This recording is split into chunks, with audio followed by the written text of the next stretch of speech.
But when Poroshenko tried to implement it, these neo-Nazis, remember this minority, told him, if you do that, we will kill you.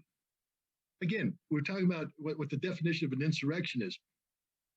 Imagine somebody telling Joe Biden, if you sign that legislation, I'm going to kill you. The Secret Service would be all over that person. That would be the last you ever heard of him, rightfully so. But here the Nazi says, you sign it, you die. So guess what happens? He doesn't sign it. Zelensky comes in on a platform of peace, and he wants to implement Minsk. But he was told, not just told, they made a videotape of this where the guy basically says to the videotape, if he signs it, he'll be hanging by the neck until dead on some major Kiev throwaway. And it's the truth. If Zelensky signed it, he'd be hanging by the neck until dead. Who runs Ukraine? It's not Zelensky. It's not the parliament. It's the Nazis.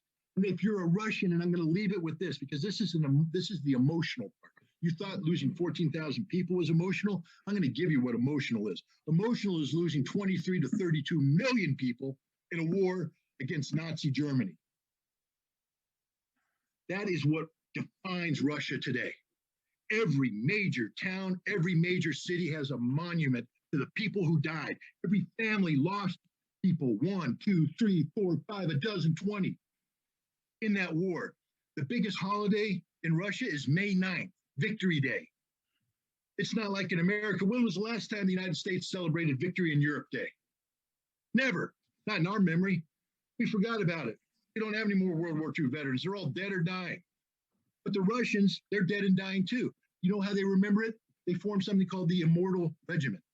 So the family members of those veterans carry the portraits of the people who fought in that war, and they parade by the tens of thousands and hundreds of thousands every May 9th in remembrance of this. It's in their DNA. And now you're asking them to sit back and watch the Nazi ideology come to life in Ukraine and do nothing about it. In America, I'm sick and tired of hearing Americans saying denazification, which is one of the military objectives set forth by Vladimir Putin. It's a myth. It's a joke. It's nothing. It's an excuse. It's as real as it gets, man. It's as real as it gets.